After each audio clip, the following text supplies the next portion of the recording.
রমাজান। সম্মানিত উপস্থিতি, রমাজানের বিষয়ে তিনটে কথা। এক, রমাজানের গুরুত্ব এবং ফজিলত। রমাজানের গুরুত্ব এবং ফজিলত রাসূল সাল্লাল্লাহু আলাইহি ওয়াসাল্লাম বলছেন, মান সামা রমাদানা ঈমানান ওয়া ইহতিসাবান গুফিরা লাহু মা তাকাদ্দামা মিন যামবি। কেউ যদি রমাজান মাসে ঈমানের সাথে নেকির আশায় সিয়াম পালন করে, তার পূর্বের সকল গুনাহ ক্ষমা হয়ে যাবে। ওমান কামা রমাদানা ঈমানান ওয়া ইহতিসাবান গুফিরা লাহু মা তাকাদ্দামা মিন যামবিহি। কেউ যদি রমাজান মাসে তারাবির সালাত আদায় করে, তার পূর্বের সকল গুনাহ ক্ষমা হয়ে যাবে। ওমান কামা লাইলাতুল কদরি ঈমানান ওয়া ইহতিসাবান গুফিরা লাহু মা তাকাদ্দামা মিন যামবিহি। আর যদি কেউ রমাজান মাসে লাইলাতুল কদরের রাত জাগরণ করে, তার পূর্বের সকল গুনাহ ক্ষমা হয়ে যাবে। রাসূল সাল্লাল্লাহু আলাইহি ওয়াসাল্লাম আরো বলেছেন, ইদা দাখালা রমাদান ফুতিহাত আবওয়াবুস সামা। যখন রমাজান আসে, আসমানের দরজাসমূহ খুলে দেওয়া হয়। ও ফুতিহাত আবওয়াবুল জান্নাহ, জান্নাতের দরজাসমূহ খুলে দেওয়া হয়। ও উল্লিকাত আবওয়াবুন নার, জাহান্নামের দরজাসমূহ বন্ধ করে দেওয়া হয়। ও সুলসিলাতিশ শায়াতিন, এবং শয়তানকে শৃঙ্খলাবদ্ধ করা হয়। রমাজান এমন একটি মাস, যে মাস সম্পর্কে আল্লাহ সুবহানাহু ওয়া তাআলা পবিত্র কোরআনের সূরা বাকারার মধ্যে বলেছেন, শাহরু রমাদান আল্লাযী উনজিলা ফীহিল কোরআন। রমজান এমন একটি মাস, যেই মাসে আমি পবিত্র কোরআনকে অবতীর্ণ করেছি। রমাজান এমন একটি মাস, যেই মাসে পৃথিবীর সর্বশ্রেষ্ঠ রাত, যে রাতের কথা আল্লাহ সুবহানাহু ওয়া তাআলা সূরা কদরের মধ্যে বলছেন, লাইলাতুল কদরি খায়রুম মিন আলফি শাহর। হাজার মাস ইবাদত করলে জানে কি হবে, এক রাতে ইবাদত করলে তার চেয়ে বেশি নেকি হবে। সেই রাতের নাম লাইলাতুল কদর। এই সর্বশ্রেষ্ঠ রাতটি কোন মাসে আছে? রমাজান মাসের মধ্যে আছে। ইন্না আনজালনাহু ফি লাইলাতুল কদর। আমি পবিত্র কোরআনকে লাইলাতুল কদরের রাত্রিতে অবতীর্ণ করেছি। রমাজান এমন একটি মাস, এমন একটি ইবাদত, রাসূল সাল্লাল্লাহু আলাইহি ওয়াসাল্লাম বলছেন, আস-সাওমু ওয়াল কুরআনু শাফাআন ইয়াউমাল কিয়ামাহ। সিয়াম এবং কোরআন কিয়ামতের মাঠে আল্লাহর দরবারে শাফাত করবে। সিয়াম আল্লাহকে বলবে, আল্লাহ, আপনি ভাবছেন সিয়াম কিভাবে কথা বলবে? এখানে একটা সূক্ষ্ম কথা বলে যাই, প্রত্যেক আমলকে কিয়ামতের মাঠে আকৃতি দেওয়া হবে, রূপ দেওয়া হবে। কিভাবে? রাসূল সাল্লাল্লাহু আলাইহি ওয়াসাল্লাম বলছেন, মান কারা সূরাতুল বাকারা ওয়া আলে ইমরান। কেউ যদি সূরা বাকারা এবং আলে ইমরান পড়ে, তাহলে সূরা বাকারা আলে ইমরান কিয়ামতের মাঠে ছায়া, গামামান, ছায়া হয়ে তাকে ছায়া দিবে। সূরা বাকারা এবং আলে ইমরান তথা আলে ইমরান এবং সূরা বাকারাকে কিয়ামতের মাঠে আকৃতি দেওয়া হচ্ছে। ঠিক সওমকে আল্লাহ সুবহানাহু ওয়া তাআলা কিয়ামতের মাঠে আকৃতি দিবেন। সওম আল্লাহর সাথে কথা বলবে, আল্লাহ মানাতুহু আনিশ শাহওয়াত ওয়াত তাআম। আল্লাহ, দুনিয়াতে আমি এই মানুষকে শাহওয়াত থেকে, খাদ্য থেকে, মনের ইচ্ছা থেকে বিরত রেখেছিলাম, আজ তুমি তাকে জান্নাতে দিয়ে দাও। আল্লাহ সিয়ামের এই শাফাত শুনবেন এবং বান্দাকে জান্নাতে দিয়ে দিবেন। রাসূল সাল্লাল্লাহু আলাইহি ওয়াসাল্লাম বলেছেন, মান সামা ইয়াওমান ফি সাবিলিল্লাহ বা'আদাল্লাহু ওয়াজহাহু আনিন নারি ৭০ খরিফান। কেউ যদি একদিন সিয়াম পালন করে, আল্লাহ তার মুখমণ্ডলকে জাহান্নামের আগুন থেকে ৭০ বছরের পথ দূরে সরিয়ে দিবেন। সম্মানিত উপস্থিতি, রমাজান এমন একটি মাস, যেই মাস আল্লাহ সুবহানাহু ওয়া তাআলা মুসলমান জাতির উপর রহমত বরকতের সকল দরজা নিয়ে আল্লাহ সুবহানাহু ওয়া তাআলা উপস্থিত হয়েছেন। রমাজানকে সামনে রেখে আল্লাহর প্রস্তুতির অভাব নাই। আল্লাহ রমাজানকে সামনে রেখে আসমানের দরজা খুলে দেন, রমাজানকে সামনে রেখে জান্নাতের দরজা খুলে দেন, রমাজানকে সামনে রেখে আল্লাহ শয়তানকে শৃঙ্খলাবদ্ধ করেন, রমাজানকে সামনে রেখে আল্লাহ সুবহানাহু ওয়া তাআলা জাহান্নামের দরজা বন্ধ করেন। রমাজানকে সামনে রেখে আল্লাহ তিনটে পথ দিয়েছেন পূর্বের সকল গুনাহ ক্ষমা করে নেওয়ার।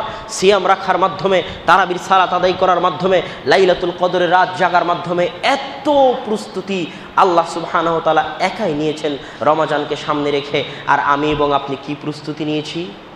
আমার এবং আপনার প্রস্তুতি হচ্ছে, রমাজান আসতেছে, বাংলাদেশের একদল মুসলমান আছে, দেখবেন ঈদের দিন শুরু হওয়ার আগেই 20 রমজানের পর থেকে নিয়ে 30 রমজান পর্যন্ত কোন হলে কোন ছবি চলতেছে, এই দিয়ে নারায়ণগঞ্জ কাঞ্চন অশ্লীল বেহায়াপনা নগ্নতার পোস্টারে ছেয়ে যাবে।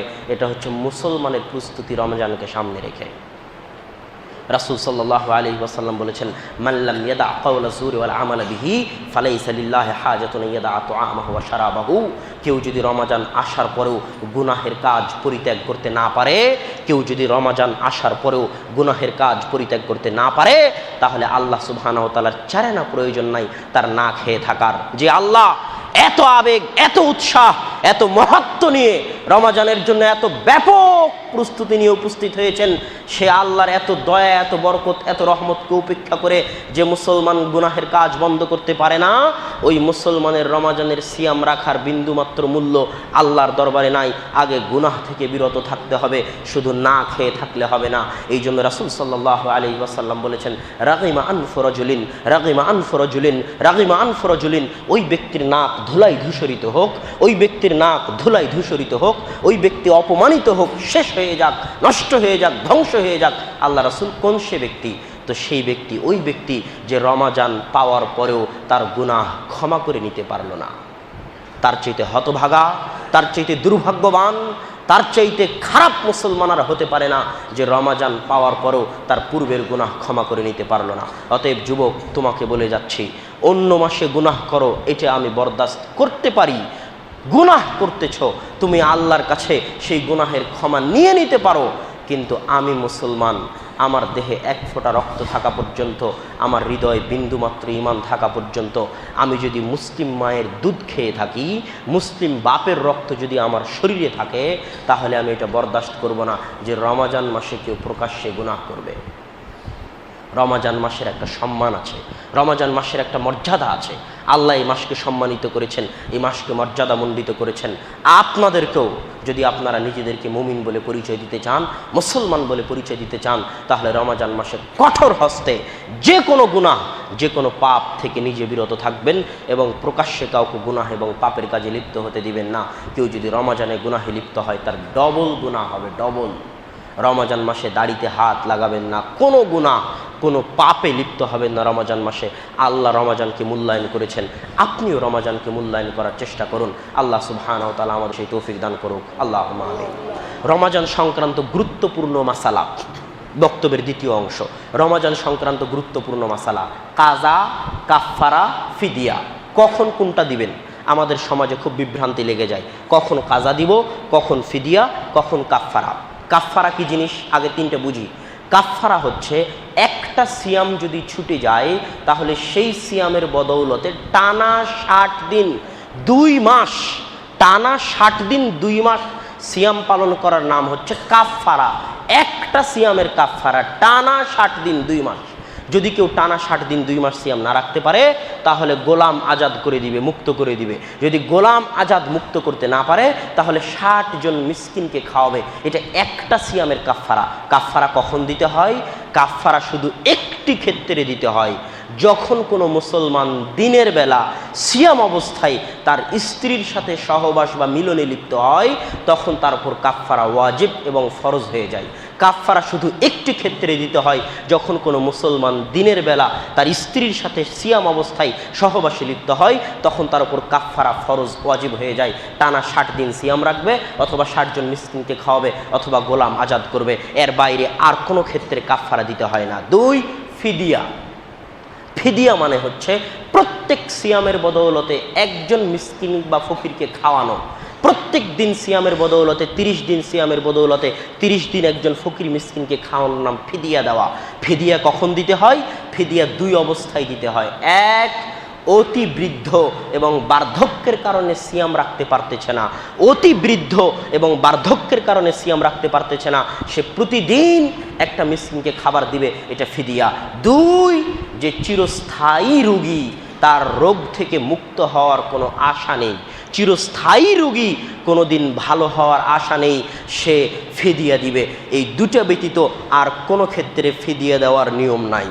কাজা, কাজা মানে হচ্ছে সিয়াম ছুটে গেছে, রমাজান পার হওয়ার পর যে কয়টা সিয়াম ছুটেছে সে কয়টা সিয়াম পালন করবে। কাজা কাদের জন্য? কাফফারা এবং ফিদিয়া বাদে বাকি সকলের জন্য কাজা।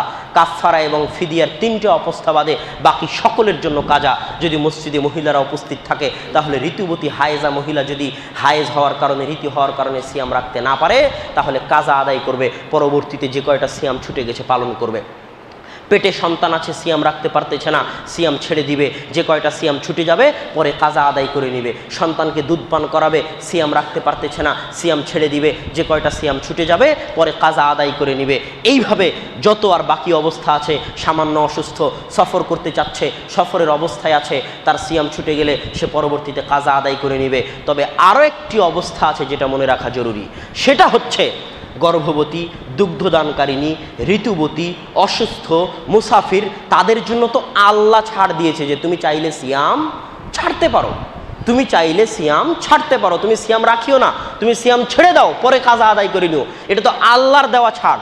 কিন্তু আমি সুস্থ মুসলমান, আমি পরীক্ষার অজুহাত দিয়ে, মিথ্যা অজুহাত দিয়ে, পরীক্ষার কারণে সিয়াম ছাড়া যাবে না, এমনি সিয়াম ছেড়ে দিলাম, খাদ্য খেয়ে সিয়াম ভঙ্গ করলাম, 15 বছর 16 বছর বয়স হয়ে গেছে, সিয়াম রাখি না, আমি কি করব? আমার জন্য 2টা কাজ।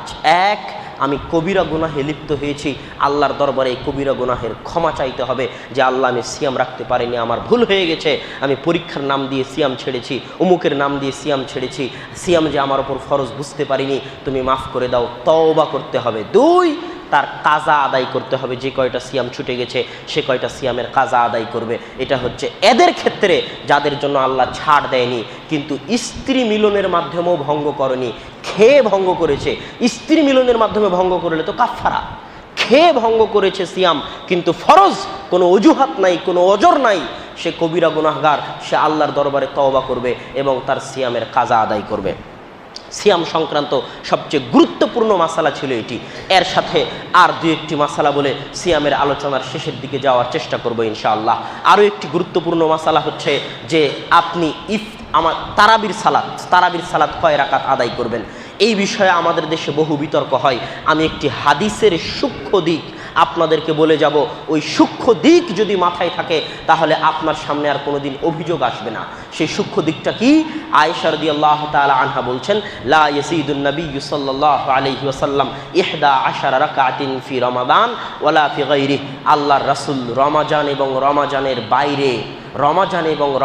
বাইরে 11 রাকাতের বেশি রাতের সালাত আদায় করতেন না। এই হাদিস আপনি বহু শুনেছেন, কিন্তু আমি আপনাকে এই হাদিসের একটা সূক্ষ্ম দিক বলে যেতে চাই। সেটা কি? আয়েশা রাদিয়াল্লাহু তাআলা আনহা চাইলে এটা বলতে পারতেন যে আল্লাহর রাসূল 11 রাকাতের কম আদায় করতেন না। কথা মনে হয় বুঝাতে পারছি না। আয়েশা রাদিয়াল্লাহু তাআলা আনহা চাইলে বলতে পারতেন যে আল্লাহর রাসূল 11 রাকাতের কম আদায় করতেন না, সর্বনিম্ন 11 রাকাত আদায় করতেন, আর বেশি যত ইচ্ছা আদায় করতেন। আয়েশা রাদিয়াল্লাহু তাআলা আনহা চাইলে এটাও বলতে পারতেন যে আল্লাহ রাসূল 11 রাকাত আদায় করতেন। এই 2টা বাক্য বলতে পারতেন, কিন্তু এই 2টা বাক্য তিনি না বলে তিনি কি বলছেন? লা ইয়াজিদু, আল্লাহর রাসূল 11 রাকাতের বেশি আদায় করতেন না। এই বাক্যের এই সূক্ষ্ম দিকটার প্রতি যদি কেউ মনোযোগ দেয় আর তার অন্তরে ঈমান থাকে, তাহলে তার সামনে আর কোনো কিছু বাঁধবে না। ফিরে আসতে 11 রাকাতের দিকে আয়েশা রাদিয়াল্লাহু তাআলা আনহা চাইলে বলতে পারতেন আল্লাহ রাসূল 11 রাকাতের কম আদায় করতেন না। তিনি চাইলে বলতে পারতেন আল্লাহ রাসূল 11 রাকাত আদায় করতেন। তার বলার কি দরকার যে আল্লাহ রাসূল 11 রাকাতের বেশি আদায় করতেন না? এই বাক্যটা অতিরিক্ত করার কি দরকার ছিল? এটাই প্রমাণ করে যে এটাই সুন্নাত। আমাদেরকে সর্বোচ্চ সবচেয়ে বেশি 11 রাকাত তারাবির সালাত আদায় করতে হবে। আল্লাহ সুবহানাহু ওয়া তাআলা আমাদেরকে সুন্নাতের দিকে ফিরে আসার তৌফিক দান করুক। আল্লাহুম্মা।